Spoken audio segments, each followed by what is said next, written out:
ಓಂ ಶ್ರೀ ಗುರು ಬಸವಲಿಂಗಾಯ ನಮಃ. ಓಂ ನಮಃ ಶಿವಾಯ. ಸರ್ವರಿಗೂ ಭಕ್ತಿಯ ಶರಣಾರ್ಥಿ. ನಾನು ನಿಮ್ಮ ಯೋಗ ಗುರು ವೈದ್ಯ ಶ್ರೀ ಚನ್ನಬಸವಣ್ಣ, ಶ್ರೀಗಂಗಾ ಯೋಗ ನಿಸರ್ಗ ಚಿಕಿತ್ಸಾ ಹಾಗೂ ಆಯುರ್ವೇದ ಸಂಶೋಧನಾ ಕೇಂದ್ರ, ಆರೋಗ್ಯ ಮಹಾಮನೆ, ಬೆಂಗಳೂರು, ಹುಬ್ಬಳ್ಳಿ, ದಾಳದ ಹತ್ತಿರ, ಮೂರ್ಕಟ್ಟಿ. ತಮ್ಮೆಲ್ಲರಿಗೂ ನಮ್ಮ ಯೂಟ್ಯೂಬ್ ಚಾನಲ್ಗೆ ಭಕ್ತಿಯ ಸ್ವಾಗತ. ಆದ್ಮೇಲೆ ಕೊಲೆಸ್ಟ್ರಾಲ್, ಈ ಒಂದು ಕೆಟ್ಟ ಕೊಲೆಸ್ಟ್ರಾಲ್ನ ಕರಗಿಸ್ತಕ್ಕಂಥ ಮನೆಮದ್ದುಗಳನ್ನು ನೋಡೋಣ. ಕೊಲೆಸ್ಟ್ರಾಲು, ಟ್ರೈಗ್ಲಿಸರೈಡು, ಆಮೇಲೆ ಅದನ್ನೇ LDL ಅಂತ ಕರೀತಾರೆ, low density lipoprotein, very low density lipoprotein, ಇವೆಲ್ಲವನ್ನು ಸೇರಿದರೆ ಕೆಟ್ಟ ಕೊಬ್ಬಿನ ಅಂಶ ಅಂತ ಕರೆದುಬಿಡ್ಬೋದು ಒಂದೇ ಭಾಷೆಯಲ್ಲಿ. ಅದೆಲ್ಲವನ್ನು ನಾವು ಕರಗಿಸ್ಲಿಕ್ಕೆ, ಸಹಜ ಸ್ಥಿತಿಗೆ ತರಲಿಕ್ಕೆ, ಆಮೇಲೆ ಬ್ಯಾಲೆನ್ಸಿಂಗ್ ಸ್ಟೇಜ್ ಇರಬೇಕು, ಅದು ಹೆಚ್ಚು ಇರಬಾರ್ದು ಕಮ್ಮಿನೂ ಇರಬಾರ್ದು, ಆ ಅವಸ್ಥೆಗೆ ತರಲಿಕ್ಕೆ ಕೆಲವೊಂದಿಷ್ಟು ಮನೆಮದ್ದುಗಳಿದಾವೆ. ಅದನ್ನು ತೆಗೆದುಕೊಂಡ್ರೆ ಸಹಜವಾಗಿ ನಮ್ಮ ಕೆಟ್ಟ ಕೊಬ್ಬಿನ ಅಂಶ, ಕೊಲೆಸ್ಟ್ರಾಲ್ ಅಂಶ ಕರಗುತ್ತೆ, ಸಹಜ ಸ್ಥಿತಿಗೆ ಬರ್ತದೆ. ಅದಕ್ಕಾಗಿ ನಾವು ರಾಸಾಯನಿಕ ಔಷಧಿನ ತೆಗೆದುಕೊಂಡ್ರೆ ತುಂಬ ಸೈಡ್ ಎಫೆಕ್ಟ್ ಆಗ್ತವೆ. ನೀವು ತೆಗೆದುಕೊಳ್ತಕ್ಕಂಥ ರಾಸಾಯನಿಕ ಔಷಧಿಗಳನ್ನು ನೀವು ಗೂಗಲ್ಗೆ ಹಾಕಿ ಸರ್ಚ್ ಮಾಡಿ ಅದರಲ್ಲಿನ ಸೈಡ್ ಎಫೆಕ್ಟ್ ಏನಿದಾವೆ ಅಂಥೇಳಿ ಅವಾಗ ಗೊತ್ತಾಗುತ್ತೆ ನಿಮಗೆ. ಕಿಡ್ನಿಗೆ, ಲಿವರ್ಗೆ, ಮೆದುಳಿಗೆ, ಹೃದಯಕ್ಕೆ ಅದರಿಂದ ಎಷ್ಟು ತೊಂದರೆ ಆಗುತ್ತೆ ಅಂಥೇಳಿ.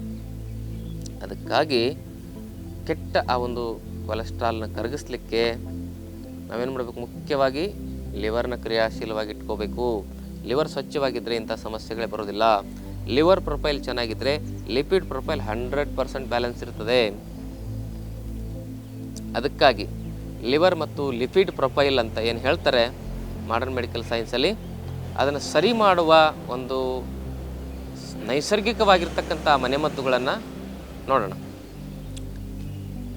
ಈ ಸಮಸ್ಯೆಯನ್ನು 21 ದಿನದಲ್ಲಿ ಮ್ಯಾಕ್ಸಿಮಮ್ ನಾವು ಸರಿ ಮಾಡ್ಕೊಳ್ಬೋದು. 21 ದಿವಸದಲ್ಲಿ.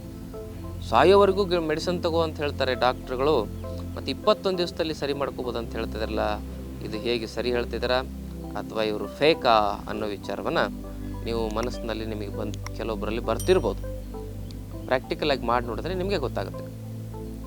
ಪ್ರತಿಶತ 80ರಷ್ಟು ಜನರಿಗೆ 21 ದಿವಸದಲ್ಲಿ ಅದ್ಭುತ ರಿಸಲ್ಟ್ ಕಾಣ್ತಾರೆ. ಕೆಲವರು ಅದರಲ್ಲಿ 80ರಷ್ಟು ಜನರಲ್ಲಿ ಕೆಲವರಿಗೆ 50% ಬರ್ಬೋದು, 60% ಬರ್ಬೋದು, 70%, 80%, 100% ರಿಸಲ್ಟ್ ಬರ್ಬೋದು. ಅದಾದ ಮೇಲೆ ರಿಸಲ್ಟ್ ಅದು ಸ್ಟಾರ್ಟ್ ಆಯ್ತಲ್ಲ, ಕೆಲವರು ಒಂದು 50-60% ಬಂದರೆ 100%ವರೆಗೂ ಅದನ್ನು ಮತ್ತೆ ಮಾಡಲಿಕ್ಕಾಗಿ ಇನ್ನೊಂದಿಷ್ಟು ಬೇರೆ ಬೇರೆ ಮೆಥಡ್ಗಳನ್ನು ಹೇಳ್ತೀನಿ. ಅದರೊಂದು 3-4 ತಿಂಗಳು ಮಾಡಿದರೆ ಆಯಿತು. ಅದ್ರ ಏನು ಅದ್ರ ಬಗ್ಗೆ ಕ್ಯೂರಿಯಾಸಿಟಿ ಇದೆಲ್ಲ ಹೇಳ್ತೇನೆ. 21 ದಿನ ನಾವೇನು ಮಾಡಬೇಕು, ಸೊಪ್ಪು, ತರಕಾರಿ, ಹಣ್ಣುಗಳನ್ನು ಸೇವಿಸಬೇಕು. ಸೊಪ್ಪು, ತರಕಾರಿ, ಹಣ್ಣು, ಮೊಳಕೆ ಕಾಳುಗಳು, ಬೇರೆ ಏನೂ ಸೇವನೆ ಮಾಡುವ ಹಾಗಿಲ್ಲ. ಬೇಯಿಸಿದ ಆಹಾರ ಸೇವನೆ ಮಾಡುವಾಗಿಲ್ಲ. ಹಸಿ ತರಕಾರಿ, ಹಸಿ ಸೊಪ್ಪು, ಹಣ್ಣು, ಮೊಳಕೆ ಕಾಳು. ಕೆಲವೊಬ್ರಿಗೆ ವಿಪರೀತವಾಗಿ ಅಸಿಡಿಟಿ, ಗ್ಯಾಸ್ಟ್ರಿಕ್ ಇದ್ದರೆ, ಜೀರ್ಣಿಸ್ಕೊಳ್ಳಿಕ್ಕೆ ಆಗದೇ ಇದ್ದರೆ ಅಂಥವರು ಮೊಳಕೆ ಕಾಳುಗಳನ್ನು ಸ್ಟೀಮ್ ಮಾಡಿ ತಿನ್ನಬೇಕು. ಸೊಪ್ಪು ತರಕಾರಿ ತಿಂದರೆ ನಡೀತದೆ ಕೆಲವರಿಗೆ, ಮೊಳಕೆ ಕಾಳು ತಿಂದರೆ ಇದು ಗ್ಯಾಸ್ಟ್ರಿಕ್ ಆಗ್ತದೆ. ಅಂಥದ್ದನ್ನು ಸ್ಟೀಮ್ ಮಾಡಿ ತಿನ್ನಬಹುದು. ಸೊಪ್ಪು ತರಕಾರಿ ಹಾಗೆ ಹಣ್ಣುಗಳಂತೂ ಬೇಯಿಸ್ಲಿಕ್ಕೆ ಆಗೋದಿಲ್ಲ, ಅವನು ಹಾಗೆ ತಿನ್ಬೋದು. ಹೀಗಿಷ್ಟು ಮಾಡಿದ್ರೆ 21 ದಿವಸ ಮಾಡಿ ನೋಡಿ. ಹಣ್ಣುಗಳಿಂದ ಜ್ಯೂಸ್ ಮಾಡ್ಕೊಂಡು ಕುಡಿಬೋದು ಅಥವಾ ಹಾಗೆ ತಿನ್ಬೋದು. ಆದರೆ ಒಂದು ನೆನ್ಪಿಟ್ಕೊಳ್ಳಿ, ಸಿಹಿ ಮತ್ತು ಹುಳಿ ಹಣ್ಣುಗಳನ್ನು ಒಟ್ಟಿಗೆ ತಿನ್ನಬೇಡಿ. ಒಂದು ಸರಿ ಒಂದು ಹಣ್ಣನ್ನು ಪರಿಪೂರ್ಣ ತಿನ್ನಿ. ಒಂದು ಥರದ ಹಣ್ಣನ್ನು ಒಂದು ಸರಿ ತಿನ್ನೋದು. ಈಗ ಪಪ್ಪಾಯಿ ತಿಂದರೆ ಹೊಟ್ಟೆ ತುಂಬ ಪಪ್ಪಾಯಿನೇ ತಿನ್ನೋದು, ಸೇಬು ತಿಂದರೆ ಹೊಟ್ಟೆ ತುಂಬ ಸೇಬೆ ತಿನ್ನೋದು, ಪೈನಾಪಲ್ ತಿಂದರೆ ಪೈನಾಪಲ್ಲೇ ಹೊಟ್ಟೆ ತುಂಬ ತಿನ್ನೋದು, ಬಾಳೆಹಣ್ಣು ತಿಂದರೆ ಬಾಳೆಹಣ್ಣೆ ಹೊಟ್ಟೆ ತುಂಬ ತಿನ್ನೋದು. ಹೀಗೆ ಒಂದು ಸರಿ ಒಂದೇ ಹಣ್ಣು. ಮತ್ತು ತರಕಾರಿನೂ ಕೂಡ ಒಂದು ಸ್ವಲ್ಪ ಮಿಕ್ಸ್ ಮಾಡ್ಕೊಂಡು ತಿನ್ಬೋದು. ನೀವು ಏನು ತೊಂದರೆ ಇಲ್ಲ. ಸೊಪ್ಪುಗಳನ್ನು ಪಚಡಿ ಮಾಡ್ಕೊಂಡು ತಿನ್ಬೋದು. ಎಲ್ಲ ತರಕಾರಿ ಸೊಪ್ಪುಗಳನ್ನು ಹೆಚ್ಚಿ ಅದರಲ್ಲಿ ಸ್ವಲ್ಪ ನಿಂಬೆಹಣ್ಣು ರಸ ಹಾಕಿ ಸ್ವಲ್ಪ ಸೈಂಧವ ಲವಣವನ್ನು ಹಾಕಿದರೆ ಅದ್ಭುತ ಪಚಡಿ ಆಗ್ತದೆ. ಅದನ್ನು ಮಾಡ್ಕೊಂಡು ತಿನ್ನೋದು. ಸ್ವಲ್ಪ ಸೈಂಧವ ಲವಣ ಹಾಕ್ಬೇಕು, ಜಾಸ್ತಿ ಉಪ್ಪು ಹಾಕಬಾರ್ದು. ಮತ್ತು ಹೀಗೆ ತರಕಾರಿಗಳದ್ದು ಜ್ಯೂಸ್ ಮಾಡ್ಕೊಂಡು ಕುಡಿಬೋದು ಬೇಕಾರೆ. ಹೀಗೆ ಮಾಡಿ ಇದಿಷ್ಟು 21 ದಿವಸ ನೀವು ಮಾಡಿ ನೋಡಿ. ಅದ್ಭುತ ಪರಿವರ್ತನೆಗಳು ಬರ್ತವೆ, ಅದ್ಭುತ ಪರಿವರ್ತನೆಗಳು. ಅದರಲ್ಲೂ ಸೋರೆಕಾಯಿ, ಬೂದುಕುಂಬಳಕಾಯಿ ಹೆಚ್ಚಾಗಿ ನೀವು ಸೇವನೆ ಮಾಡಿ. ಸೋರೆಕಾಯಿ ಮತ್ತು ಬೂದುಕುಂಬಳಕಾಯಿನ ನೀವು ತಿನ್ನಲಿಕ್ಕಾಗ್ದರೆ ಜ್ಯೂಸ್ ಮಾಡ್ಕೊಂಡು ಕುಡೀರಿ. ಬೆಟ್ಟದ ನೆಲ್ಲಿಕಾಯಿ ಜ್ಯೂಸನ್ನು ಕುಡೀರಿ. 3 ಜ್ಯೂಸು ಕಂಪಲ್ಸರಿ. ಬೆಳಗ್ಗೆ ಒಂದು ಜ್ಯೂಸು, ಮಧ್ಯಾಹ್ನ ಒಂದು ಜ್ಯೂಸು, ಸಾಯಂಕಾಲ ಒಂದು ಜ್ಯೂಸು. ಬೆಳಗ್ಗೆ ಬೆಟ್ಟದ ನೆಲ್ಲಿಕಾಯಿ ಜ್ಯೂಸು, ಮಧ್ಯಾಹ್ನ ಬೂದುಕುಂಬಳಕಾಯಿ ಜ್ಯೂಸು, ಸಾಯಂಕಾಲ ಸೋರೆಕಾಯಿ ಜ್ಯೂಸು. ಹೀಗೆ ಬಳಸ್ಬೋದು. ಏನಾದರೂ ನಡೀತದೆ ಏರ್ಪೇರಾದರೂ, ಒಟ್ಟಿನಲ್ಲಿ ಒಂದು ಟೈಮಲ್ಲಿ ಒಂದು ಇದನ್ನು ಬಳಸ್ತಾ, ಈ ಜ್ಯೂಸ್ಗಳನ್ನು ಬಳಸ್ತಾ, ಸೊಪ್ಪು ತರಕಾರಿಗಳನ್ನು ಹಣ್ಣುಗಳನ್ನು ಸರಿಯಾಗಿ ಸಮರ್ಪಕವಾಗಿ ಬಳಸಿದರೆ 21 ದಿವಸದಲ್ಲಿ ನಿಮ್ಮ ಲಿಪಿಡ್ ಪ್ರೊಫೈಲು, ನಿಮ್ಮ ಲಿವರ್ ಪ್ರೊಫೈಲು ಭಾಳ ಅದ್ಭುತವಾಗಿ ಚೇಂಜ್ ಆಗ್ತದೆ. ಮಾಡಿ ನೋಡಿ. ನಾವು ಸುಮಾರು ಜನರ ಮೇಲೆ ಪ್ರಯೋಗ ಮಾಡಿ ಒಳ್ಳೆ ರಿಸಲ್ಟನ್ನು ಕಂಡು ಅನುಭವದ ಮೇಲೆ ಹೇಳ್ತಾ ಇದ್ದೇವೆ. ಮಾಡಿ ನೋಡಿ. ಯಾಕೆ ಸುಮ್ಮನೆ ರಾಸಾಯನಿಕ ಔಷಧಿಗಳನ್ನ ತೊಗೊಂಡು ಒದ್ದಾಡ್ತೀರಿ? ಆಮೇಲೆ ಇದಿಷ್ಟಾದಮೇಲೆ ಕೆಲವ್ರಿಗೆ 100% ರಿಸಲ್ಟ್ ಬಂದರೆ ಆಮೇಲೆ ಊಟದಲ್ಲಿ ಸೊಪ್ಪು ತರಕಾರಿನ ಜಾಸ್ತಿ ತಿಂತ ನೀವು ಮೇಂಟೈನ್ ಮಾಡಬೇಕು. 21 ದಿವಸ ಆದಮೇಲೆ ಒಂದು 50% 60% ಕಡಿಮೆ ಆಗಿತ್ತು, ಇನ್ನೂ 30-40% ಕಡಿಮೆ ಆಗಬೇಕಂದ್ರೆ ಅಂಥವ್ರು ಏನು ಮಾಡಬೇಕು? ಬೆಳಗ್ಗೆ ಎದ್ದು ಅವ್ರ ದೇಹದ ತೂಕ ಎಷ್ಟಿರ್ತದೆ ಅಷ್ಟು ಗ್ರಾಮ್ ತರಕಾರಿ ತಿನ್ನಬೇಕು ಬೆಳಗ್ಗೆ ಎದ್ದು. ಎಷ್ಟು? 80 kg ಇತ್ತು, 90 kg ಇತ್ತು ಅಂದರೆ 80 kg ಇದ್ದರೆ 800 ಗ್ರಾಮ್ ತರಕಾರಿ ತಿನ್ನಬೇಕು. 90 kg ಇದ್ದರೆ 900 ಗ್ರಾಮ್ ತರಕಾರಿ ತಿನ್ನಬೇಕು. ಕೆಲವೊಬ್ರು 1 ಕ್ವಿಂಟಲ್ ಬರೋಬ್ಬರಿ ಇರ್ತದೆ ತೂಕ, 100 kg ಇರ್ತಾರೆ, 101 kg ಇರ್ತಾರೆ. ಅಂಥವ್ರು 100 kg ಇದ್ರಂದರೆ 1 kg ತರಕಾರಿ ತಿನ್ನಬೇಕು ಬೆಳಗ್ಗೆ ಎದ್ದು. ಅದನ್ನು ಸ್ಟೀಮ್ ಆದರೂ ಮಾಡಿ ತಿನ್ಬೋದು, ಹಸಿದಾದ್ರೂ ತಿನ್ಬೋದು, ಸೂಪ್ ರೂಪದಲ್ಲಿ ಆದರೂ ಕುಡಿಬೋದು. ಈ 21 ದಿವಸ ಆದಮೇಲೆ ಇನ್ನೂ ಸ್ವಲ್ಪ ಚೆನ್ನಾಗಿ ರಿಸಲ್ಟ್ ಬರಬೇಕು, ಸ್ವಲ್ಪ ಇನ್ನೂ 30-40% ಬರಬೇಕು, 60-70% ಬಂದಿದೆ ಅಂತ ಹೇಳಿದ್ರೆ ಅಂಥವರು ಹೀಗೆ ಬೆಳಗಿನ ಆಹಾರ ಹೀಗಿರಬೇಕು. ಅಂದರೆ ಸೊಪ್ಪು ತರಕಾರಿಗಳನ್ನು ಬೇಯಿಸಿ ತಿನ್ಬೋದು, ಹಣ್ಣುಗಳನ್ನು ತಿನ್ಬೋದು. ಅದೆಷ್ಟು ನಿಮ್ಮ ತೂಕ ಎಷ್ಟಿದೆ ಅಷ್ಟು. ಆಮೇಲೆ ಮಧ್ಯಾಹ್ನ ಊಟದಲ್ಲಿ 70 ಭಾಗ ಪಲ್ಯ ಸಾಂಬಾರು ತಿನ್ನಬೇಕು, 30 ಭಾಗ ರೊಟ್ಟಿ ಅನ್ನ ಮುದ್ದೆ ತಿನ್ನಬೇಕು.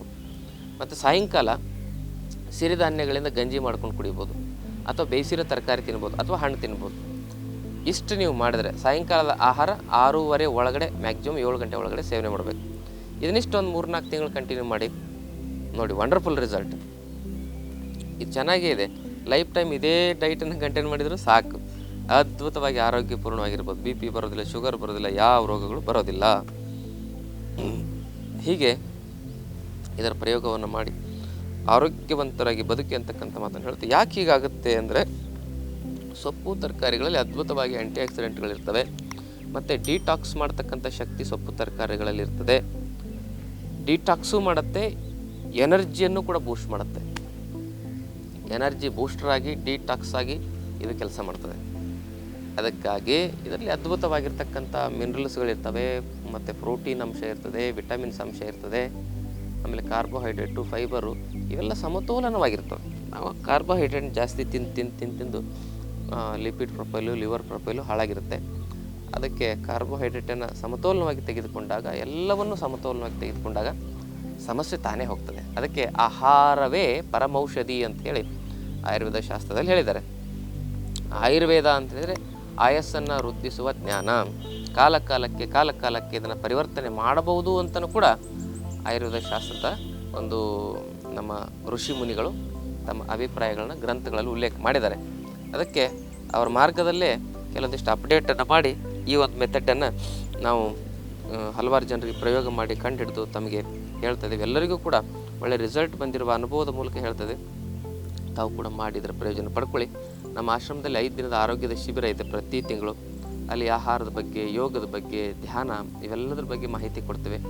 ಆರೋಗ್ಯವಂತ ಸಮಾಜದ ನಿರ್ಮಾಣವೇ ನಮ್ಮ ಗುರಿ. ಆರೋಗ್ಯವಂತ ಕರ್ನಾಟಕ, ಕಲ್ಯಾಣ ಕರ್ನಾಟಕ. ಆ ಮೂಲಕ ಭಾರತದಲ್ಲಿ ಈ ಕರ್ನಾಟಕ ಒಂದು ಐಡಿಯಲ್ ಸ್ಟೇಟ್ ಆಗಿ ಬೆಳಿಬೇಕು. ಆ ಮೂಲಕ ಆ ಕರ್ನಾಟಕವನ್ನು ನೋಡಿ ಭಾರತದ ಎಲ್ಲ ರಾಜ್ಯಗಳು ಕೂಡ ಪರಿವರ್ತನೆ ಆಗಬೇಕು. ಭಾರತವನ್ನು ನೋಡಿ ವಿಶ್ವವೇ ಪರಿವರ್ತನೆ ಆಗಬೇಕು ಅನ್ನೋದು ನಮ್ಮ ಆಸೆ. ತಮ್ಮ ಸಹಾಯ ಸಹಕಾರ ಇರಲಿ. ಸಹಾಯ ಸಹಕಾರ ಅಂದರೆ ತಮ್ಮಿಂದ ಧನ ಸಹಾಯ ಬೇಡಲಿಕ್ಕೆ ಬಂದಿಲ್ಲ ನಾನು.